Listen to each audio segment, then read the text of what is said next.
À l'aéroport, une salle n'est pas perdue depuis 2 mois, sans la dimension poétique des attentes de toujours.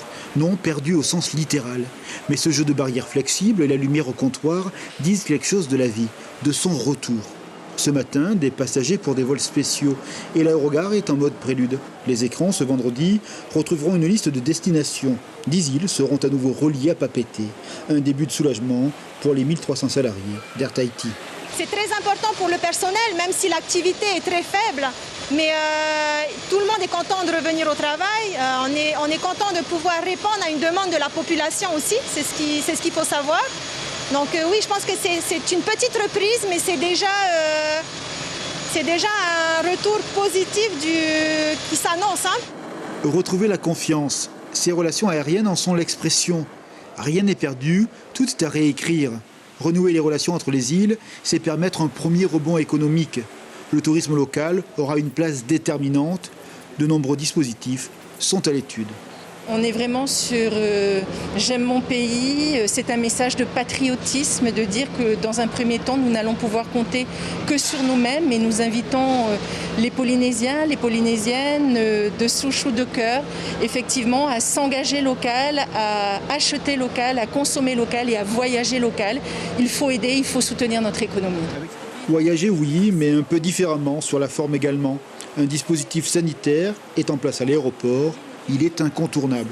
Des éléments indispensables, vous le voyez, le gel pour les mains, je frotte et surtout à partir d'ici, le masque est obligatoire, vous le voyez, le dessin est très explicite et ce masque-là, je vais le garder durant tout le vol. C'est une des mesures draconiennes décidées par la compagnie Air Tahiti et le pays pour protéger les passagers mais aussi les populations des îles qui vont recevoir ces premiers voyageurs à partir de vendredi. Le but, c'est de redonner du souffle à l'économie locale et surtout que le pays et ses habitants ressaisissent à nouveau leur destin. Oui, 10 îles, c'est un premier pas. Pour les autres et pour le moment, les relations resteront maritimes. Mais le pays espère très rapidement ouvrir d'autres rotations par avion. Il travaille très sérieusement la question. La mise en place d'un cahier des charges de délégation de services publics est d'ailleurs à l'étude. On mettra bien sûr les vols en route et le pays discutera avec notre compagnie sur les conditions de remise en place de ces vols. Ce qui veut dire pour y aider un petit peu la compagnie pour les îles les plus éloignées.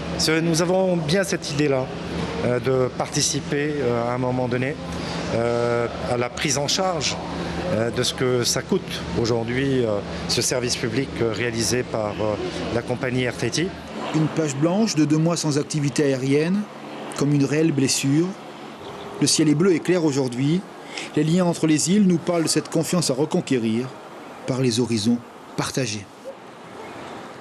Quant aux vols internationaux d'Air Tahiti Nui, la reprise des vols est prévue le 1er juillet. Et l'inquiétude générale est bien sûr sur le plan sanitaire, car le Covid-19 circule activement, vous le savez, en dehors de nos frontières. Monsieur le Président, vous êtes avec nous toujours. Vous avez décidé de rouvrir nos frontières à l'international. La quatorzaine reste d'actualité, mais nous l'avons vu ces derniers jours, cette quatorzaine a été contestée juridiquement. Comment vous allez faire pour les prochains arrivants ? Les prochains arrivants seront astreints à respecter cette quinzaine. Effectivement, ce que le Conseil d'État a recommandé, c'est de donner la possibilité à chacun de choisir entre le centre dédié et son domicile. Donc nous avons pris un arrêté lundi de la semaine, en début de semaine, pour que les logements dans lesquels les personnes auront choisi d'y aller soient réellement organisés, de façon à ce que la personne, si elle était porteuse du virus, ne contamine pas ou la famille ou les amis autour. Donc réellement, ce sera un confinement sous contrôle.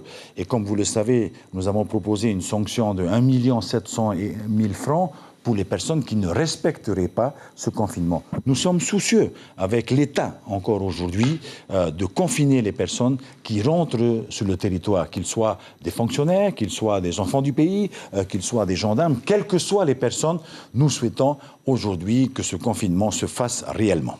Alors vous l'avez vu, les personnes qui ont été contrôlées chez elles n'étaient pas justement à leur domicile. Comment ça s'est passé Amende. Elles vont subir une amende. Ce que je souhaite, il faudra effectivement que sur le plan juridique aussi on consolide nos dispositions. Mais ce qu'il faudrait, c'est de faire, par exemple, comme à Honolulu, vous payez sur le champ. Vous payez sur le champ. Vous n'êtes pas à votre hôtel lorsque il y a un contrôle. Le gendarme, la police vous attend. Et si vous ne payez pas 5 000 francs, vous êtes mis en prison pour 2 ou 3 jours. Monsieur le Président, vous imaginez si à compter du 1er juillet, ATN ramène 100 passagers par jour. Oui. En un mois, ça fera 3 000 personnes. Vous avez les moyens, l'État a les moyens de tous les surveiller? Pour le moment, nous disposons d'environ 800 chambres. 800 chambres, donc nous pouvons accueillir 800 personnes.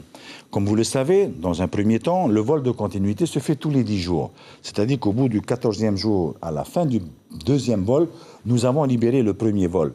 Les personnes qui sont arrivées par le premier vol. Ça nous permet de faire un roulement et aujourd'hui de répondre à cette contrainte. Mais en un mois, ça va faire 3 000 personnes, rien qu'au mois de juillet. C'est vrai qu'au mois de juillet prochain, ça fera... 3 000 personnes. Mais vous comptez, vous faites un calcul rapide. Ces 3 000 personnes n'arriveront pas sur le même vol ou dans le même mois. Nous organisons... Si on fait une estimation de 100 personnes par passager sur un vol de 300 passagers, par exemple. Un vol cargo. Oui, un vol... Oui. Non, pour l'heure. Et c'est la raison pour laquelle beaucoup d'entre ceux qui sont actuellement à Paris, qui ne peuvent pas rentrer, m'en veulent. C'est parce que, effectivement, nous n'acceptons les retours qu'en fonction des disponibilités que nous avons, puisque nous obligeons les personnes à être confinées.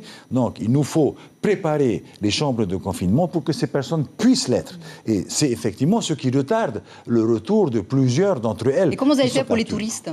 Les touristes seront confinés dans leurs hôtels. Nous sommes en train de réfléchir, nous y travaillerons demain, sur un protocole sanitaire pour ces personnes qui viendront en visite à Tahiti.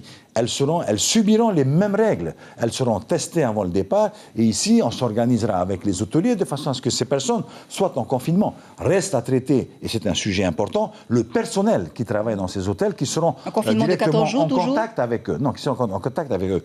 Mais nous pouvons nous organiser. Nous pouvons nous organiser de façon à ce que ces personnels soient protégés et que ces personnels soient régulièrement contrôlés. S'il y a une nouvelle crise, est-ce que vous pouvez dire à la population demain on reconfine ? Il n'y aura pas de nouvelle crise. Nous nous débrouillerons pour qu'il n'y ait pas de nouvelle crise. Je ne veux pas entendre de deuxième vague en Polynésie française. Nous avons aujourd'hui une très bonne expérience.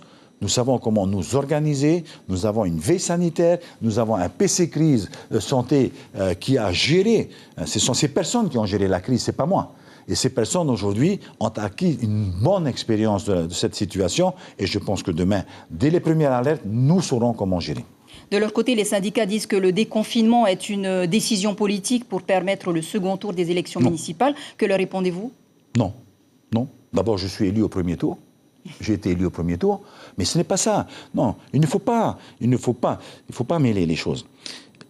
Le déconfinement, je l'ai décidé avec le haut-commissaire, sur ma proposition, parce que je sais que le Polynésien en avait marre. On avait marre. Ce que je ne veux pas, c'est que lors des périodes où il y a effectivement strict confinement, je souhaitais que les Polynésiens le respectent. Et ils l'ont respecté. Dès lors donc où les paramètres sont favorables à ce qu'il y ait un début de confinement. Nous l'avons fait dans les archipels. La date aura bien lieu le 21 juin ? Bien sûr. Je pense que, franchement, de la façon dont on a géré cette crise, nous avons aujourd'hui suffisamment d'éléments pour rassurer les populations et pour leur dire que si nous le faisons, c'est parce que nous pensons que... Donc, bien sûr qu'un accident peut vite arriver, ça peut nous arriver dans les jours à venir. Mais réellement, je croise les doigts et je prie le Seigneur pour qu'il n'y ait pas de deuxième crise en Polynésie française, car ce serait catastrophique pour notre économie. Aujourd'hui, nous réouvrons l'activité dans notre pays et nous n'oublions pas qu'il y a la santé des populations. Il nous faut trouver un juste équilibre entre la relance économique, la relance de l'activité, tout en protégeant nos populations et c'est ce que nous allons faire dans les jours à venir.